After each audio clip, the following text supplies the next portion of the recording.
This week on the Fifth Trooper podcast. First article for the specialist came out, which I know everybody was clamoring for. Unfortunately for us, it was the Rebels.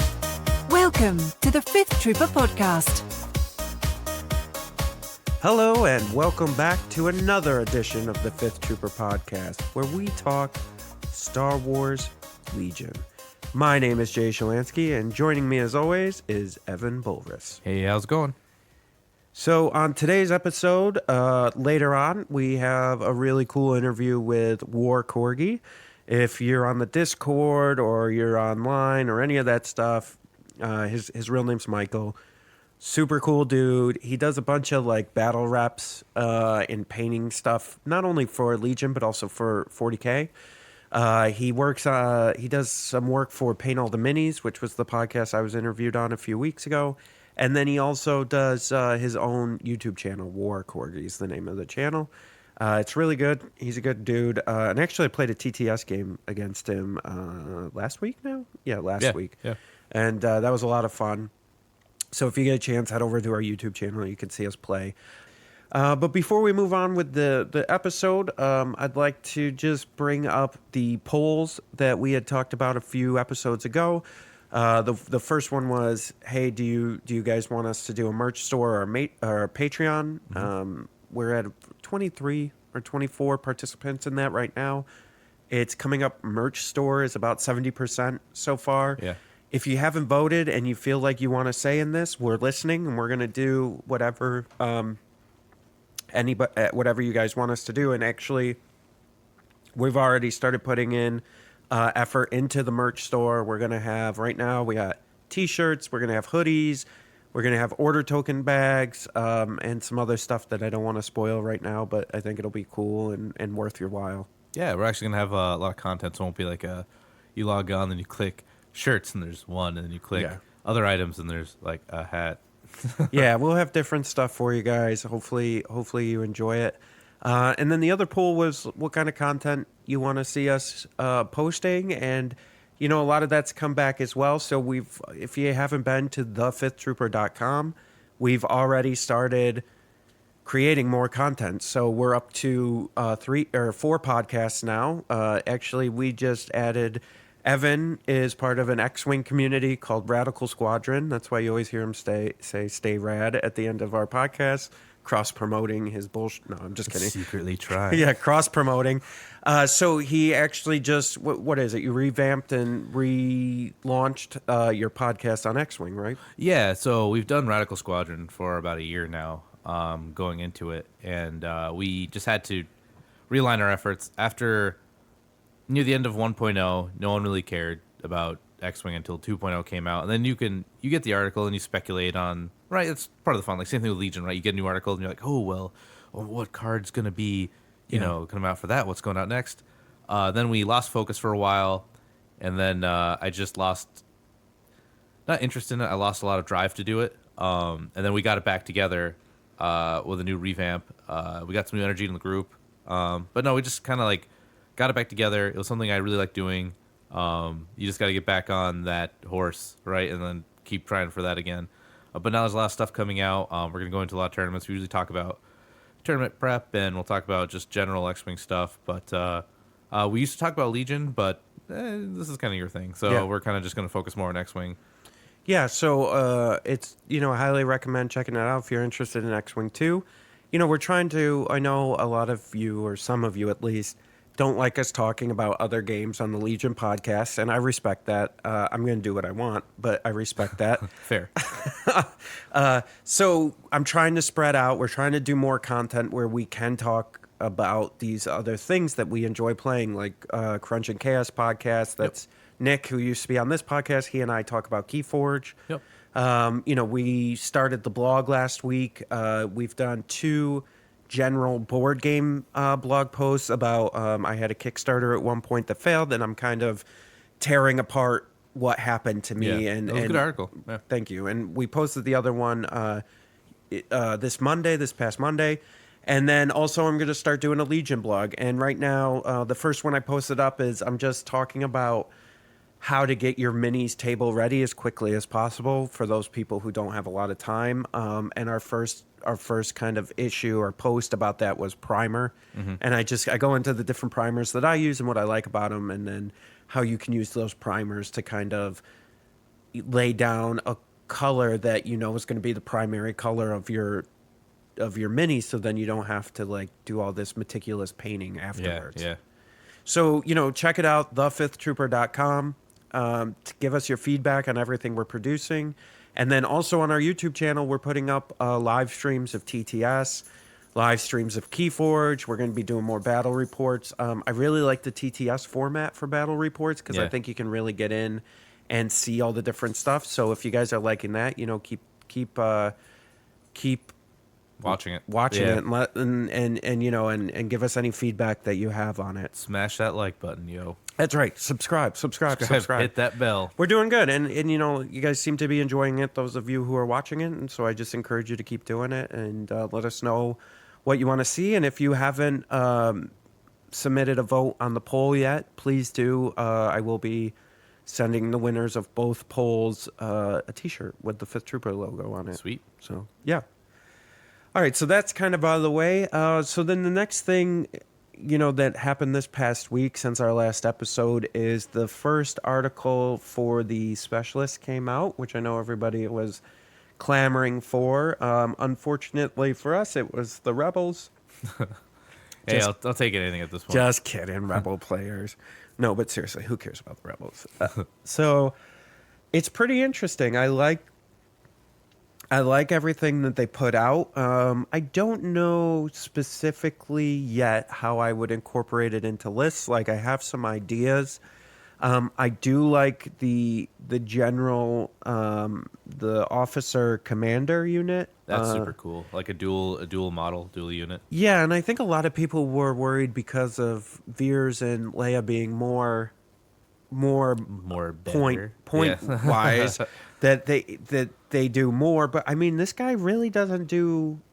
I mean, he's got a lot. He has on his card, he's 50 points. He's got 4 health, 2 courage. He crits on both, or not crit. I'm sorry. He surges on both offense and defense. Yeah. And he has a gun that's 1 black, 1 white. Not terrible, not great, but not terrible. Yeah. For an action, he has take cover 1, choose 1 friendly trooper unit at range 1. Unit gains a dodge token. He has inspire 1. After rally step, remove up to 1 suppression token from another friendly unit at range 1 to 2, and he has sharpshooter 1. He's extremely respectable. For 50 points? Yeah. Yeah. And that sharpshooter 1, remember, that goes to the attack pool. Right. So as long as he's shooting in the group, what's his range? So this is the commander. So Yep. So he wouldn't be in a group. Oh, okay, gotcha. But still, having just a 50-point guy. Yeah, what's his range on his 1 gun? to 2. That's fine. Yeah. It's Veers is 1 to 3, with surge to crits and 3 white dice. But right, I'd rather have 1 black die than 2 white.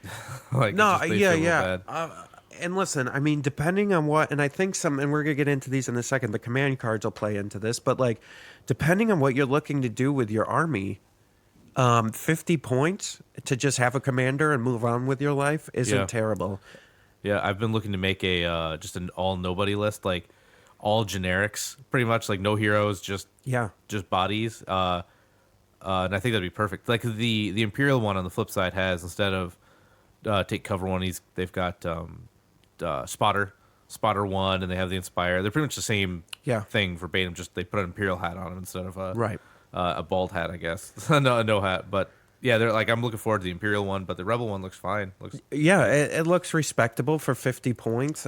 So for the command cards, the 1 pip is sabotaged communications. You can give an order to 1 special forces or 1 operative unit. And basically, your opponent must issue orders to 1 fewer unit that is indicated on their command card to a minimum of 1. So that's super great against Veers' evasive maneuvers. Yep.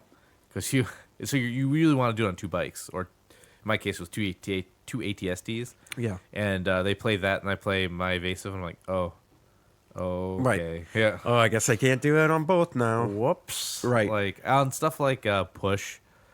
okay, you lose one. Like Yeah. that's bad, but it stinks, but it's not. It doesn't feel as impactful as the ones that are very specific. I like it because it monkeys with what your opponent's doing. So, for instance, if you were playing Vader and he was going to do a new ways to motivate him on 2 units, Yeah, and you you just do it to and you one. just had a feeling which unit was going to rough you up more, Yeah, you just play. You go play this card. yeah, I think it's good. I think it's at first my first saw it spoiled a long time ago. I didn't really have too many thoughts on it. I'm like, Yeah. it's all right, because I'm used to getting really hammered by the 1 pip cards for each commander that activate themselves. So I'm like, well, what am I gonna? But against Imperial Discipline, if you really need to get that suppression off you against Master of Evil, Yeah. that can hurt against Hans. Oh, Hans 3 pip. I don't really remember what it was. Yeah. Oh boy. Sorry, put you on the spot. Or an entire legion, I suppose. You just get to hold one back. One back. Yeah. Yeah. And then it's good. For 50 points. Yeah, Again. yeah. I guess I want to put that in perspective. Yeah. It's 50 points. Yeah, whatever. It's Right. Okay, so then they're 2 pip called Turning the Tide, 2 support or 2 heavy units. Well, I guess it's 2 support or heavy units, so it could be one of each. Yeah. But each friendly support and heavy unit gains Inspire too, and Inspire is that thing that removes, during the rally step, removes suppression. So basically what you're looking at is like your ATST or your T-47 is heading, or your E-Web or your Yeah. ATRT is heading up the battlefield, and then they're basically inspiring the rest of your army. I think that's cool. I think it's a step in the right direction. I mean, even has a T-47 on the picture. Yeah. To maybe get that back in the game somehow. Having him move up with your troops, and then maybe one troop that gets gunned down, like pretty heavy, you can inspire, or someone take cover. Right. Like Wookiees take cover, they move up. Oh, they have that get rid of suppression anyway. Maybe bad. Right. Let's say you do the rebel sniper team, the full squad of them, and then they have to take cover. They take it to not take damage, and you can fly up. They see the jets fly overhead. They shout. They Yeah. lose 2 suppression. They keep going. Or against on the Jin Urso stuff, because they have that danger sense where they get to rerolls. They have suppression. You don't want to have to use that though, right? That's Right. probably bad if you're getting pegged that bad. And you don't want them to flee. So seeing a couple ATRTs or T-47s fly over, and giving them that. I'm not saying play 2 T-47s, but maybe one day one will be like a reasonable squad choice. Yeah. And to have it roll up and to have like an ATRT and a T-47 get Inspired 2 to really remove some suppression Yeah. would be pretty cool. Yeah, I think it's just moving you in the right direction, and I think the 50 points allows you to kind of think about it's almost you could take him by himself as a commander, or you could supplement, like if you're going to add him with Leia or Luke, and then you get these cards Yeah. too. I think it's worth the 50 points to kind of have. Yeah. And then you're also spreading out your command range as well. Yeah, that's the... for 50 points. That's not bad. Okay, so it's 3 pip covering fire, 3 core units. After a friendly core unit performs a ranged attack, another friendly unit at range 1 to 2 may gain 1 dodge token. That's pretty good. That's good with the rebel nimble ability. Yeah, because for if you have sure. a guy who's a little bit higher up, you can shoot with the back guy and then give them their forever Yeah. dodge, and then they're pretty much good to go. Yeah. Yeah, and it just gives you more options if you see, like, if you put in a position where you need to make sure that guy in the front is okay and he's going to survive whatever barrage is about to head his way. I think it's a good option, you know? I mean, again, 50 points. 50 All right, points. Yeah. Good enough.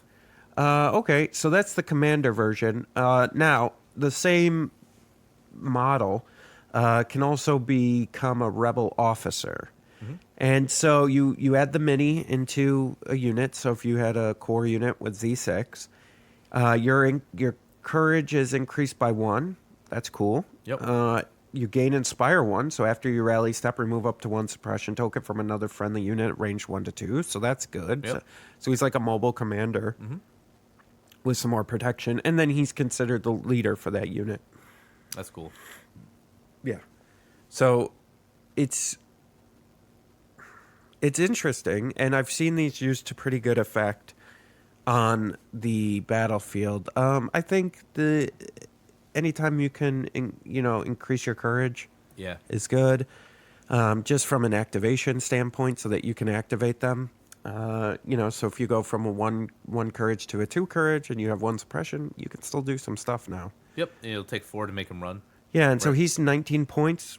Is it worth it? I don't know. It depends on what you're trying to accomplish. I think it's not bad. I mean, again, so far before we get to the other unit that they spoiled her last article. Like this is an article just for her. But he's probably the cheapest add-on so far in the game. Yeah. At 19, I think like the DLT is 24, and I thought that was or 22 for the minigun for the rebels. So I think he's cheapest so far. Yeah, and I guess 19 points to kind of A, have someone else in your unit, and then B, so he's regular troopers were 11. So he's a little bit more than regular troopers, but I don't know. It all depends on the makeup of your list. Like, I want to get out of the habit of saying whether things are good or bad until I see them in action with lists. I saw some on TTS with the officers. They worked. They did what they wanted them to do, but I couldn't tell if it was because of the list, because of the player, or because of the officer itself. I mean, they hard to save you tell. from a Master of Evil, right? So Vader moves up, does Master of Evil. I mean, it doesn't save you from suppression. It saves you from running. Well, yeah. No, because I think it's 3 he doles out, so they would He still doles be up 2. 3, but because he gives you 2, and then Oh, you right. double it. Yeah, so yeah, it'd be right, 4. right. So you wouldn't just. I've had Understood. Guys just, I'm sorry. No, it's Yes. okay. I've had guys just auto run sometimes. Yeah, to just yeah, get yeah. a bad rally roll. Yeah. But he'll still stand there, and then he'll inspire somebody else. So they'll go to 2, and then hopefully they get 1. Right? Like. Yeah, so I guess it's you're kind of adding some beef to, like, if you're planning on a unit that's going to go after some objectives, you can add some kind of meat to it and a little bit of bite so that they can make it. They don't panic. They still have their activations. Not that Jedi Mind Tricks is super used, but it saves you from that. Yeah. It saves you from Give In to Your Hate. I think the Empire card that gives you 3 suppression if you don't shoot. Right? Not like 100% saves you. Oh, given to your anger? Yeah, given to That's your anger. 4 suppression. Is it 4? Yeah. Okay. So that, like, if they do it to a unit next to him and you get to take a suppression off and maybe they roll well, they might not run. If they do it to him, hopefully he gets at least a 1 out of those 4 die and he doesn't run. Yeah, and the Inspire 1 helps too. So you run them next to other guys so they still have their activations. I mean, there's definitely plenty of strategy and tactics that you can use this guy for. I don't know yet. Yeah, I'm just thinking, like, also if your main unit, your commander dies, like you put Vader up there, not Vader, or Luke, and he gets killed, you can make him your leader, and at least you still have a 4 that they run Right. on instead of that 2. Yeah. You know, like Yep. there's a lot of uses for him, or he could just get completely wiped out by a bad defense roll, and the whole squad goes, and absolutely. that's it. Then who cares, right? Right. Okay. Oh, okay, yeah, her. Yeah, oh yeah. So the next one is the Rebel Comms Technician. Rebel only. Add 1 Rebel Comms Technician mini. You gain a comms upgrade icon. You must equip a comms upgrade card for 9 points. So that's interesting. It's a mini, and then it allows you to have some comms stuff.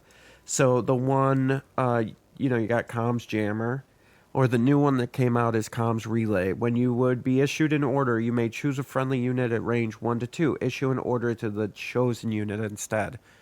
So it's kind of a comms relay, right? So you put her in there, you give them the comms, and now you can bounce. Now your commander has up to 5 Yeah. for orders. Yeah. So you want to get to that speeder bike that's way out, or, well, this is Rebels. You want to get to that T-47. Well, okay, the comms relay isn't Rebels, but so You want to get to something. yeah, you want to get to something that's out of your commander's range. You comms relay it. I actually think it's like okay. She's only like 9 points. Yeah, so 14 points Thanks. altogether for that to work on a normal unit. That's really not bad. And does she say non-combatant? Let me see. I don't believe she does. So she shares the unit's base weapon, Yeah. right? That's, as far as I know, don't quote us 100%, but that's a cheaper. She takes up a special or a troop unit? Troop. She's cheaper than an add-on Yeah. But, well, not really, though, because you're forced into, you must equip an upgrade Oh, card. you So must. Okay, sorry, didn't see that. Yeah, so you're at least 14 points in. But even so, having one rebel trooper unit with instead of an extra guy, you put her in there. That might not be bad. I really like I really, really want Comms Jinner to work. I've wanted to work for the bikes before. Yeah. It's just I think it almost might here because, okay, so let's speculation time. So let's say you put her in the Rebel Comms Technician. You put her in your unit. You then take, I mean, you're taking 24 points, but you then take the Comms Jammer. Enemy units at range 1 cannot be issued orders unless they're issuing an order to themselves. So that unless that takes out Royal Guard, that takes out Wookiees. That, I mean, there's a number of things that could really mess up your day that now you're stopping them from issuing orders to. I wanted to use them on bikes, so when you have to swing, when you do that pass and you're in the middle of their army as you're going through to try to leave after a shot, so they just can't activate anything around them. So they have to activate things farther out to take shots.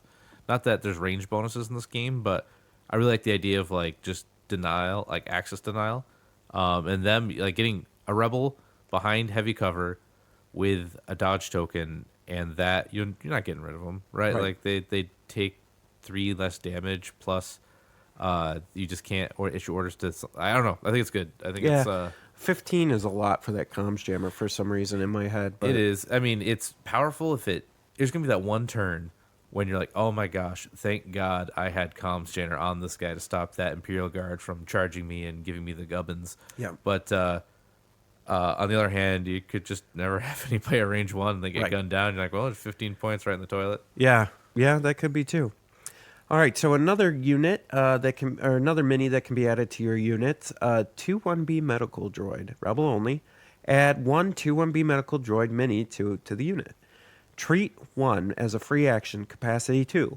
Place a wound token on this card to remove 1 wound token from or restore 1 mini to a friendly non-emplacement trooper unit at range 1 and in line of sight. Limit to 2 tokens.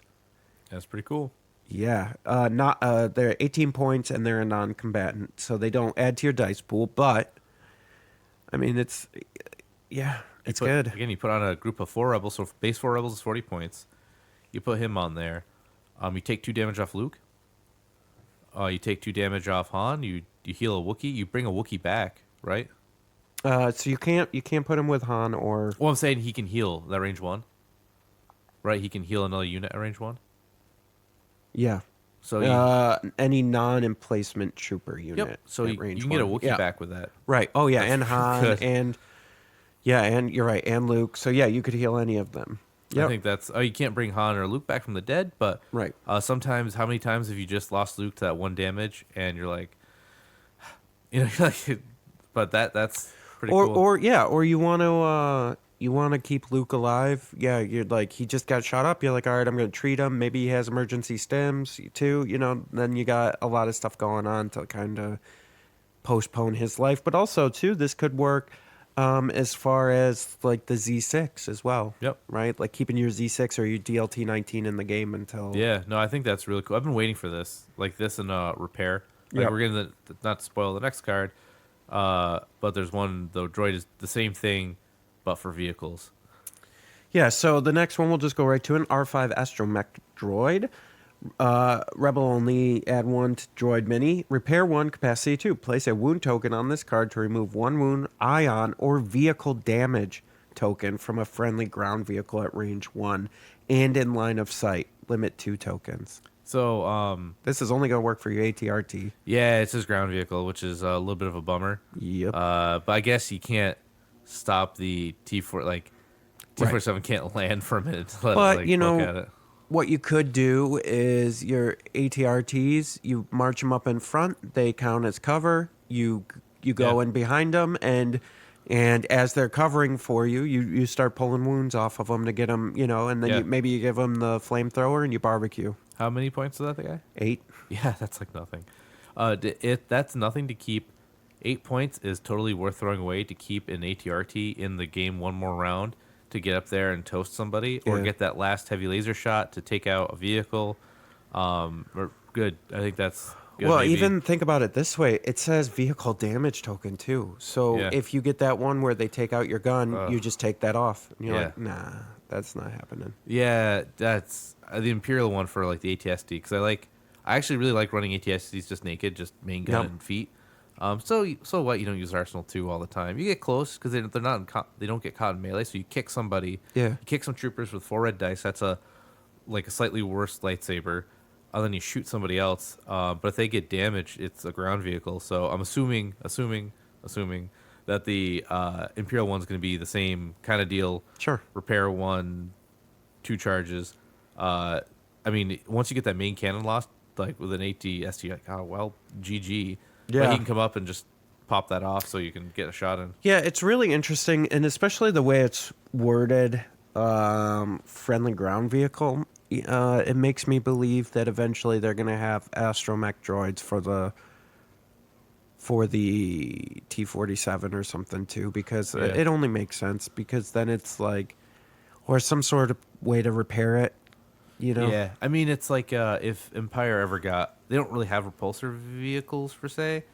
Not that I can think of like something that's gonna fight a T-47 on the ground because they just always use TIE fighters, right? It was always like TIE fighters Yeah. and bombers that fought him in the movie, like even in Hoth and stuff like that. Yeah. Like in the video games, there's not really feel free to correct me if I'm wrong, internet, but I don't really know of a Empire like equivalent to a airspeeder. Yeah, I'm trying to think. That's not like a. Well, TIE let fighter us or something. know. Yeah, I if mean, we're they had thinking of those, someone- what were those TIE Striker. Striker? Was that from Rogue One? Yeah, I mean That they're had like the wings, Yeah. kind of angled wings. Maybe those. Strikers are supposed to be, but they throw them in X-wings and they're in space. So they're in space. Yeah, where the That's T-47 doesn't go in space, right? odd. Right. But if there is, but that'd be cool. Yeah, right? Like sure. I'm all down for that. All right, so that's the Rebel Specialist. So that was what is out by the time we recorded this podcast. They'll probably come out with the Empire one before this goes live, and you guys will be like, Podcasters. "Oh, why didn't you talk about this?" And I'll just be like, "Because we pre-recorded." And Yeah. but they come out this week, so they're out Thursday, right? Yeah, 26, I believe, is their launch day. Then that's no, that doesn't make usually sense like because Friday. that's Saturday, They launch on Fridays, Thursday, Friday. Yeah, Yeah. it should be this week. end of the week. So look out for those. Okay, now we're gonna go ahead and move into our interview with War Corgi, and please enjoy. Excellent. All right, so now we're talking to Michael, or you may know him as War Corgi online. You may be familiar with his name if you're on the Discord channel, if you're on Reddit, or on YouTube. He has his own YouTube channel under the same name, War Corgi, and he also does some stuff for Paint All the Minis. Hey, thanks for coming on, man. Really appreciate it. It's a pleasure to finally be on the show. This is my first Star Wars Legion podcast, so I'm a little nervous and definitely excited. Well, gosh, we feel very special. Thank you so much for coming on our show. This is great. I'm going to refer to you as War Corgi, if that's all right, because I like that name, and that's how I first got to know you. So War Corgi here, he does some great battle reports, not just for Legion, but you do 40K as well, right? Yeah, we actually started with Team Yankee, but those are days long gone now.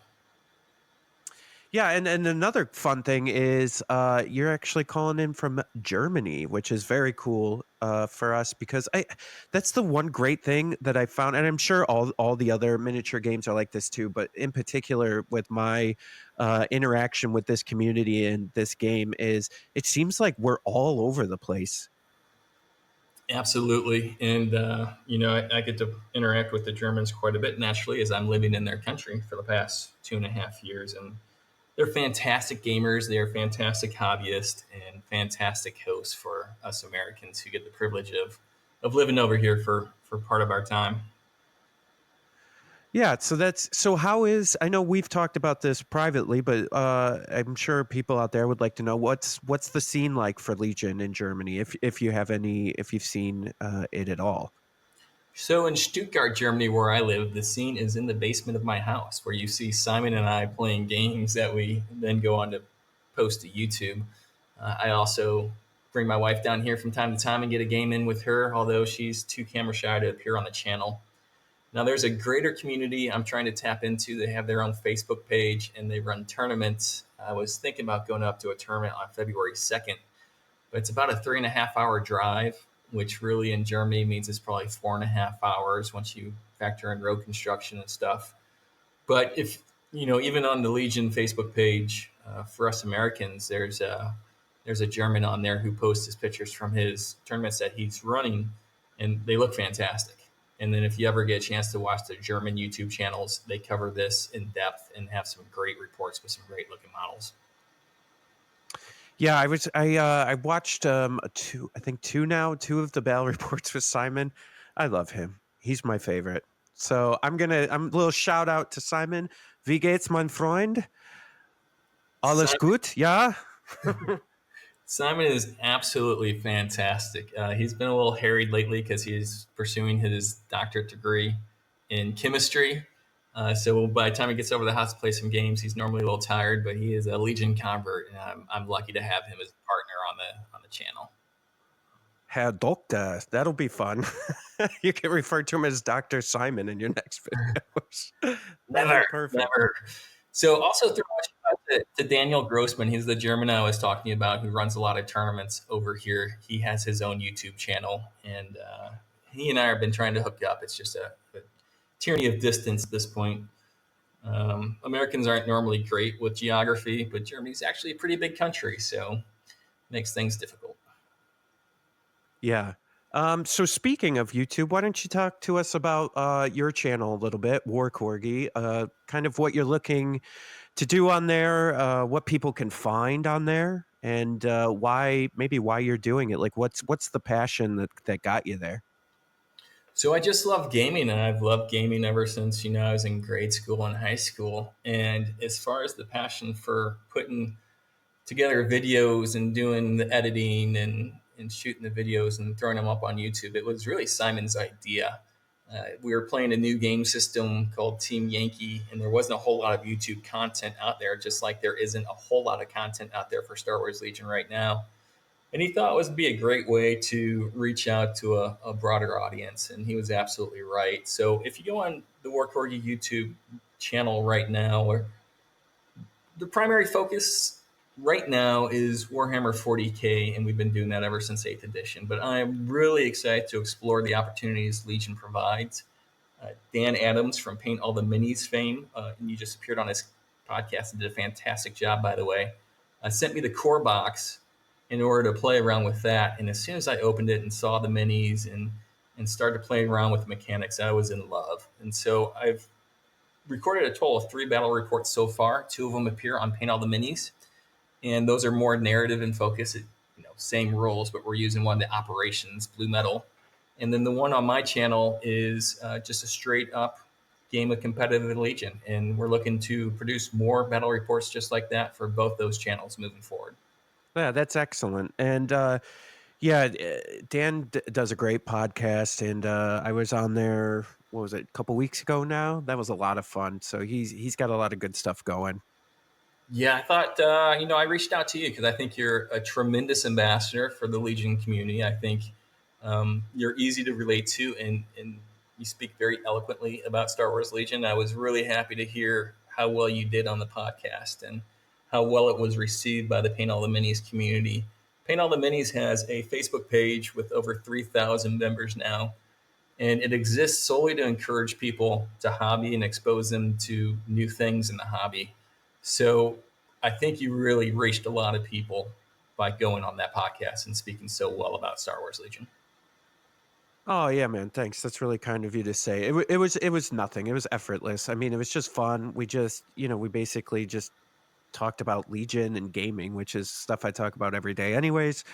So it's completely cool and fun. It came across so I passionate, and I think that's what yeah, really good. works with it. So don't sell yourself. Yeah, well, I mean, I love this game. Yep. We all do, right? Like we all love this game, and I'm very passionate about it, and it's everything I think we've ever wanted. Like it takes Star Wars and gives us all the kind of Warhammer esque war gaming, and it's just married it all so well that what's not to love about this game? Yeah, it's beautiful.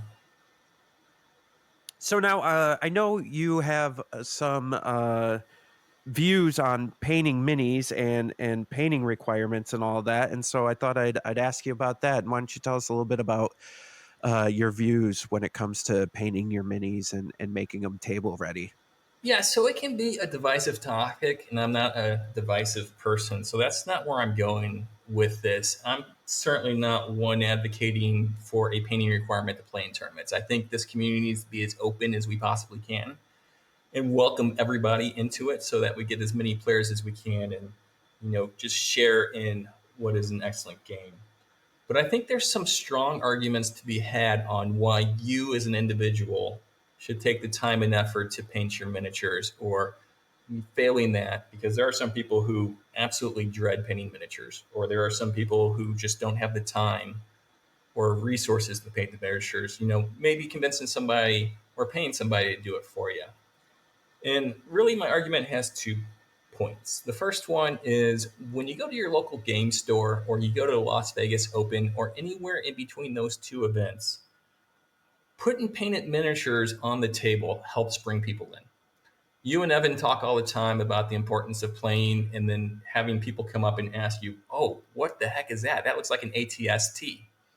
Well, having painted miniatures just makes that pop so much more, and it's just going to generate more interest for us. And that helps grow the game, as a whole. And that's why I feel it's important as a member of the Star Wars Legion community, and it's a fantastic community to be a member of. I think we all have at least a little bit of responsibility to be ambassadors for the game, and part of that is trying to paint your miniatures. The second, Yeah, I like what you're saying with that. Yeah, I mean, just to go back. Sorry, I don't mean to cut you off there, but I think you're absolutely right in the fact that as someone who doesn't have a ton of time because of everything I'm doing, sometimes it feels daunting to paint the minis. You know what I mean? To like kind of put that time aside. And my argument has always been with painting is I get mentally you want it to be perfect because I always do. I always want it to be perfect. But they're minis and they're kind of far away. So, not too many people are going to pick them up and look them over. And if they are, they usually only pick up your unit leader. So, what I would say is my recommendation is if you feel like it's too daunting, put a lot of time into your unit leader and then just kind of make it through the rest of the unit. I find that that's a good way to do it. I find that new hobbyists especially put so much more pressure on themselves to reach a standard which may not even be attainable than the community will ever put on them.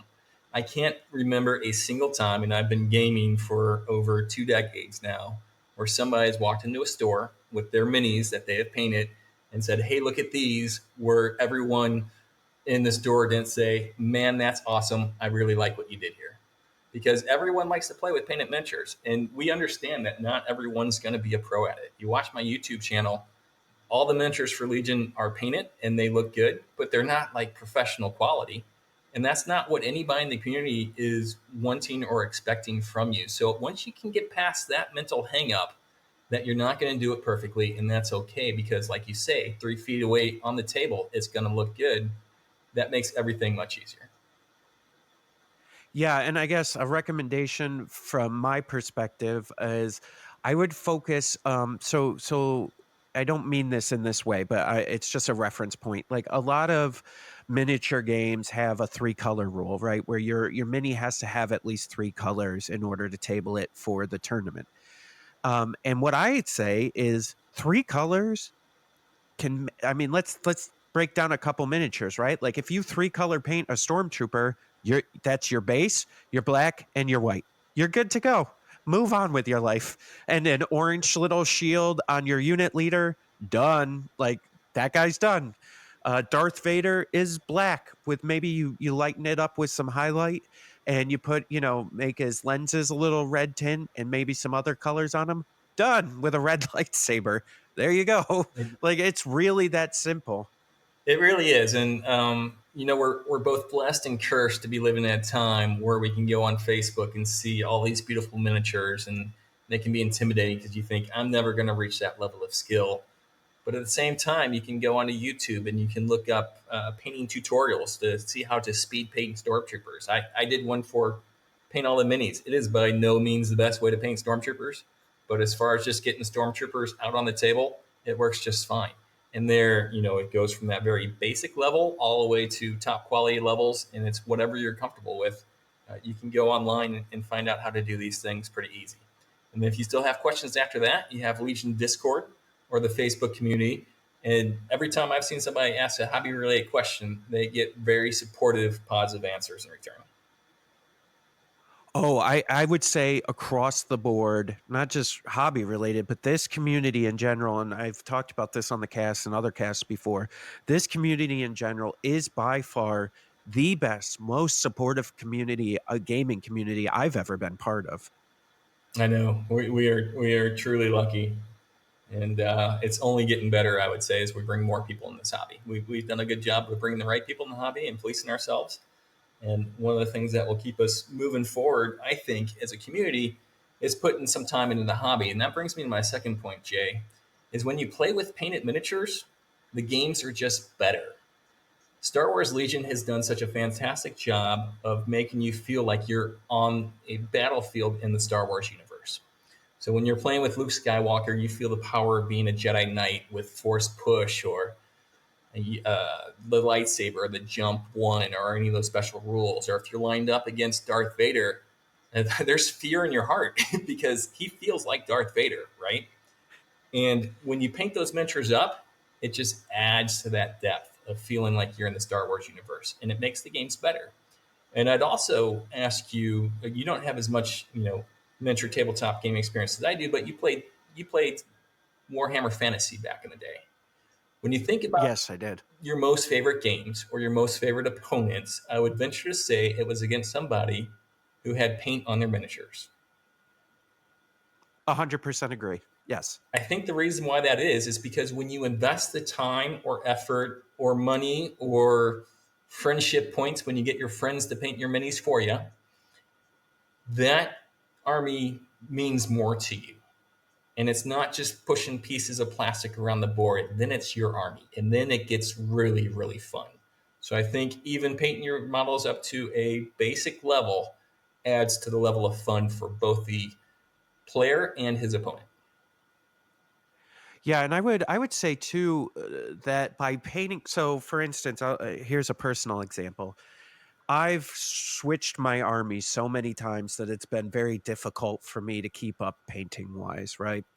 But with Las Vegas Open coming up and Adepticon, I'm like, okay, that's it. I need to settle on a list, and I just need to practice and practice and practice this list, right? So with that though comes a commitment to that list, and I am now two minis away from having my complete list painted. And it just, I think what happens is, and to kind of further your point, is that you become committed to the list, which means that you're playing it more, which means you get better at it, which now means you're painting it too, because you know you're playing it. So I think that you're right. So when you play somebody who has a fully painted army, they've committed to that army and to that list. And that's why they're a better player. They're a better sport. They're somebody who really enjoys playing the game. Man, that's such a great point that I hadn't even considered because when you do paint those models, those are the models you're playing with, and you're going to get good with them, as opposed to jumping from army to army or unit to unit. That's a really good point. And then just people who paint their models, I would suggest, are in this hobby for more than just winning.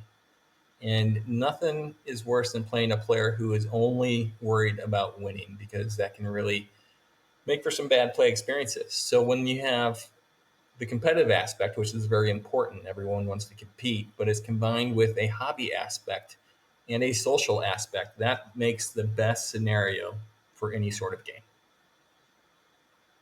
Yeah, I would agree 100%. And I think too, when you're painting, or when you have a painted unit army, uh, it's a topic, it's a conversation starter as well. So when somebody's walking by, or even your opponent comes over, they go, "Oh snap! You painted the snow troopers," and they'll pick it. They'll be like, "Hey, can I pick this up?" And you're like, "Yeah, go for it." And then they start talking to you about stuff, and I found that just opens up different avenues to new acquaintances or friendships because you now have a conversation starter that maybe you didn't have before. Yeah, and all of us who play this game are huge fans of Star Wars, so it allows you to really explore the depth of the universe. I'm going to tell you a secret. I'm actually an Imperial player at heart, but Simon likes to play Imperials, and so I'm forced to play Rebels on the channel. But if you watch the YouTube video battle reports, that's actually Charlie Company, 9th Geonosian Suppression Battalion that's represented on the table. So, somebody comes up and asks me about my stormtroopers, they have an actual unit organization that I'll just go straight into, and we'll have a lot of fun talking about why Geonosians or Geonosis had to have a suppression battalion, or 9 of them for that matter, and how the Death Star was built there. And you can just have, great conversations just based off the fact that you have painted miniatures and somebody noticed them. Yeah, I would agree 100%. So along this kind of line, I'm going to put you on the spot here a little bit. What would you recommend? So if I'm new to this game and I've kind of picked my units for my army and I want to get started painting, and I suppose this is going to differ from Rebels to Imperials, but what are some like good first steps that you would recommend to someone to just to get over that hump and to start getting into it? Well, if you're at a place where you're part of a community, and as I said, my Legion community over here is Simon and myself. But if you're someplace like where you're at, there's other Legion players, that's the go-to place. Because not only are you going to get advice, but almost any community you're part of is also going to share maybe some of their hobby resources with you, especially if you're doing this in store, or you can borrow some paints from them or anything along those lines to get you started. Because people get excited when it comes to painting miniatures. And so I would encourage anybody who's out there, especially in the States, to visit their local game store, especially on a night where people are playing Star Wars Legion, and start asking questions about, hey, how'd you paint those miniatures, and can you show me? So that would be my first step. My second step would be go to YouTube and just Google whatever unit that you're looking to paint, and look at a painting video on YouTube. I think his name is Serastis, does like the top end painting tutorials, and they're fantastic. But there's all kinds of them besides that you can look at, and they'll help you out. And that's where I think anybody begins in this hobby, those two places.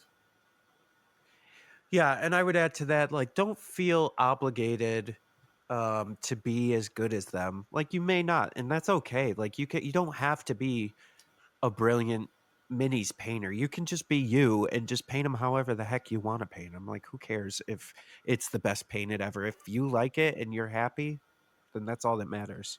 And you're going to get better. And if you can be part of a community that encourages you, and you can draw inspiration from, that's fantastic. And so I'm going to plug the Paint All the Minis Facebook page. That is a place where people just post whatever game system they're playing or whatever models they're painting, and everyone just draws inspiration from that and gives encouragement to those people.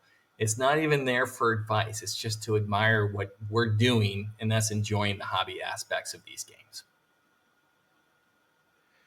Yeah, I think that's all great.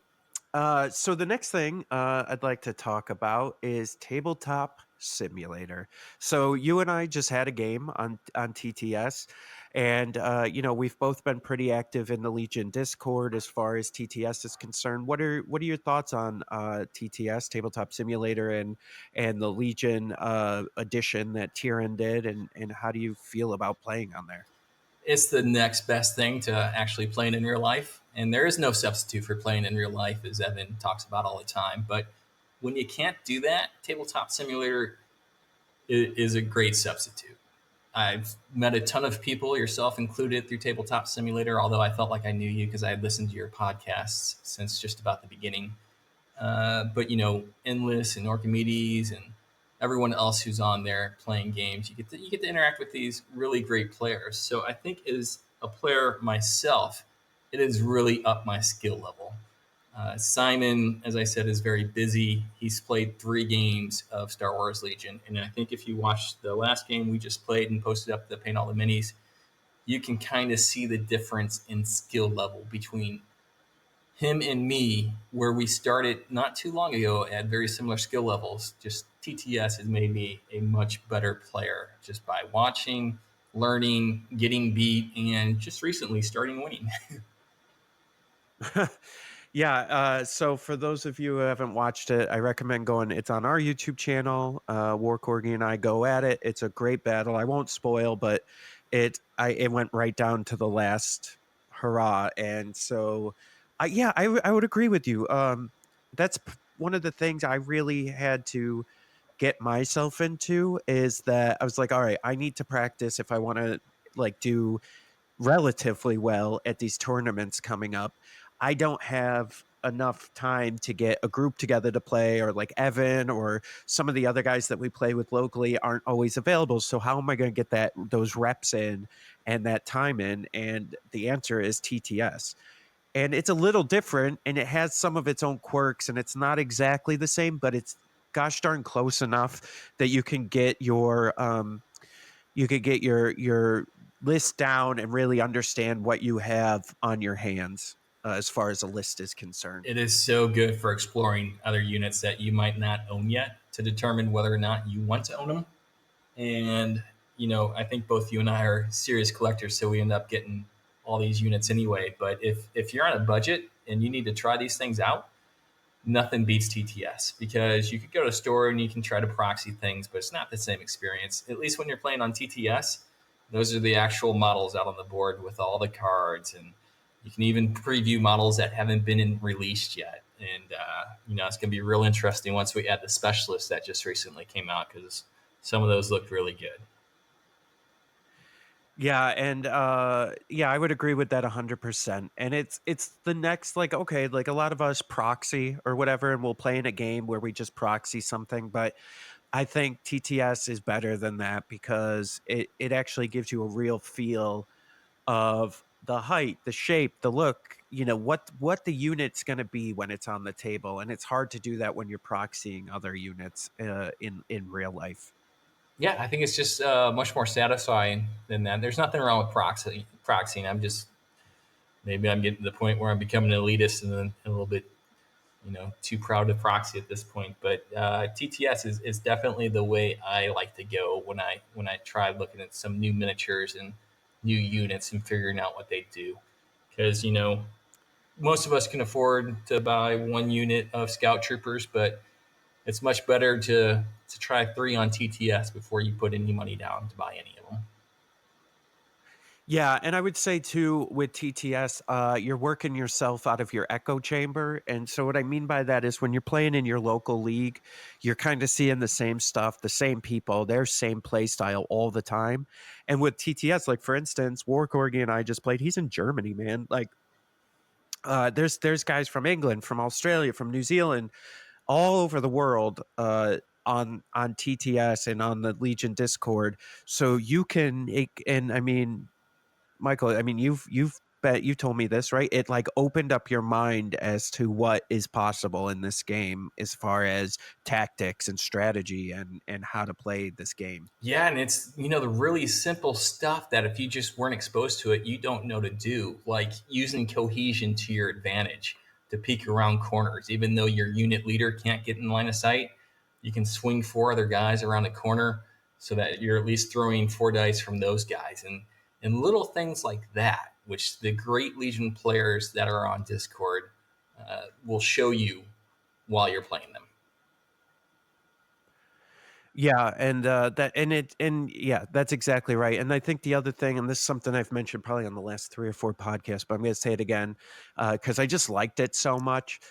Freeman and LJ were talking about the muscle memory with your list, and I really liked how they put that. And so I've become a firm believer in that. And so being able to play your list on Tabletop Simulator, like if you have the time, you literally can find a game every day. It's not a problem. So you could be playing all the time and getting better and better and better. Yeah, I've probably played 20 games at this point, and I've never once run into somebody who I wouldn't play again. They've all been great opponents, and I would play each and every one of them again, given the opportunity. Yeah, all right. So wrapping up here. There, I will say, but anybody else that. What was that? I said you were kind of on the cusp of playing again, you kind of iffy. I think I would, but don't pin me down on that. But everyone else has been fantastic. Was it because of my? No, I don't want to give it away, but my severe depression through most of the game. But yeah, so I guess wrapping up, is there anything else you'd like to mention? Like, I encourage everybody, all of our listeners, to go check out your YouTube channel, War Corgi. Also, paint all the minis. Anything else you got going on, or you got a future coming? Anything coming in the future? Yeah, I'm looking forward to moving back to the States in August, and I've already lined up some friends that I'm going to be filming with in St. Louis, Missouri. That's my hometown, and I'm finally going back home after over 20 years. So I'm looking forward to that. I will say there's not a whole lot of content creators for Star Wars Legion right now. So I definitely encourage this awesome community to reach out to them and let them know how much you appreciate the content that they're producing. The War Corgi channel has always thrived on that viewer feedback and encouragement. And then they also help us figure out how we can do things better. We don't have a Patreon. I'm not looking to get a Patreon, but there's a number of people who invest a lot of time and effort into building this community. If you're in a position where you can support their Patreon, I highly recommend to do that. But if you can't do that, just send them a thanks, or, you can give them that review on iTunes. It doesn't take much time, or you can subscribe to their YouTube channel. All of us are doing this out of our own time and for the community. So it really means a lot when the community that we're working so hard for just gives us a tip of the cap, I would say. Yeah, I agree with that. And I think it's like guys like you and some of the other people we've interviewed that are really helping make this community great by producing great content and putting it out there for free for everybody to enjoy. And so I guess I just want to say thank you for being part of the community and reaching out to us and talking to us all the time. I think before we really scheduled our TTS game, we've probably talked a few times and interacted throughout the community. And so it's just good to see people out there who are reaching out and are supporting the community, not just in providing content, but just in answering questions and being part of the conversation in general. Yeah, this game is going to live or die by our efforts, our collective efforts. So everyone who's working towards the common goal of making sure this game is healthy into the far, far future, it's just kind of what we got to do. And it's lucky for us. It's a lot of fun to do it. Yeah, well, I think that's a good note to end on. Thank you so much for coming on, man. We really appreciate it. All right, Jay, please send my best to Evan, and I look forward to meeting you both someday. Yeah, well, I think with you coming into the States, that could be a real possibility. LVO 2020. So that was our interview with War Corgi, or Michael. Cool dude. I really enjoyed our TTS game. Highly recommend checking out his YouTube channel and his Paint All the Minis YouTube channel. Both good resources. And it was fun, and it's just so interesting. So as you heard on there, he's from Germany. He's not German, he's American, but he's in Germany. And it's just that's part of the thing I love about this game right now, especially with like the Discord and TTS and everything. Like all these people from all over the world are connecting on this game, and it's just been really incredible to like talk to all these people from just different walks of life and just who all have their own point of view on this game, which has been wonderful. No, it's cool. Like metas change from area to area, right? Like our local one, snipers reign supreme because our terrain isn't really great, so they can always get a shot. Not that it's not. Our terrain at Comic Zone is pretty good, but a lot of open space. It's made for Warhammer. Yep. Not a whole lot of buildings, so like snipers kind of reign supreme. Yep. There, but on TTS, I'm realizing that is not the case. Yeah. So, but you go somewhere else and they have a completely different. Like, oh man, like Wookiees just run rampant around here. Like it's always interesting to see what people play. Yeah, and it's a lot of fun to just connect with everybody and see what they're doing with Legion, what their favorite parts of Legion are, and etc. Yeah, no, excellent. But all right, well, that's gonna do it for us for this week. Thank you for listening, and have a good week. Everyone, stay rad. Join us next week for another edition of the Fifth Trooper Podcast. This has been a Fifth Trooper production.